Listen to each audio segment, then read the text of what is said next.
Their names up in lights, all armed with photos from local roads. Welcome back. It is 7:40. The historic Lakewood Theater, now officially declared a landmark in Dallas. Architect Norman Alston was actually part of the more than year-long process to preserve many parts of what some call the soul of East Dallas. Thank you so much for being here. Appreciate it. Love the Lakewood Theater, especially if you live in that area. That's a hopping area anyway. Right. This is a done deal, though. This the whole landmark, officially a landmark. That process is completed as of yesterday at City Council. Okay, so done deal. What does a landmark status mean? What exactly is this going to do? Well, it does two things. One is a landmark designation. One recognizes and documents the historic importance of the building. We all knew that, but that's not kind of an official step.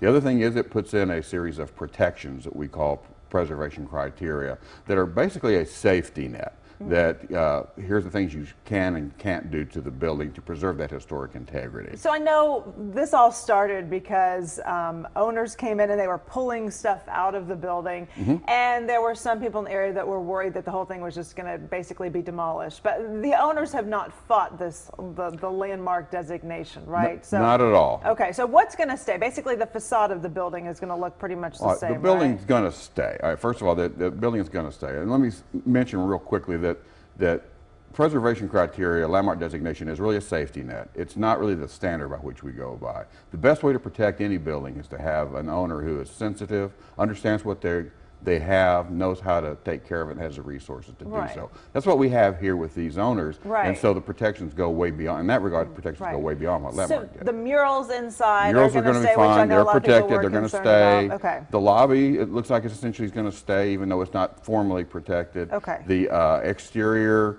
particularly with the entrances, the marquee, the towers. We don't even know what this is going to turn into yet, right? No, we don't. We don't. I mean, most of the activity, near term, whatever happens, whatever kind of tenant comes, and certainly everybody would welcome a theater tenant of some sort. Right. But there's just not that many out there. So at some point there may be something else, restaurant, retail. Something like and that. So there'll be some, and that's kind of where my role is, to help mitigate whatever they need to do to make sure the integrity of the building remains. And we still all know what it's the Lakewood Theater. Yeah, does this represent a turning point in how we treat some of the historic structures in Dallas and in other cities? And are there any other theaters or buildings like this doing the same process now? Well, I don't know if it's a turning point. It's certainly high profile. This is a process we go through pretty much a lot of the time. Anytime we get a building designated, there's a few things different. But the Forest Theater, I think, is in South Dallas, is just starting this process.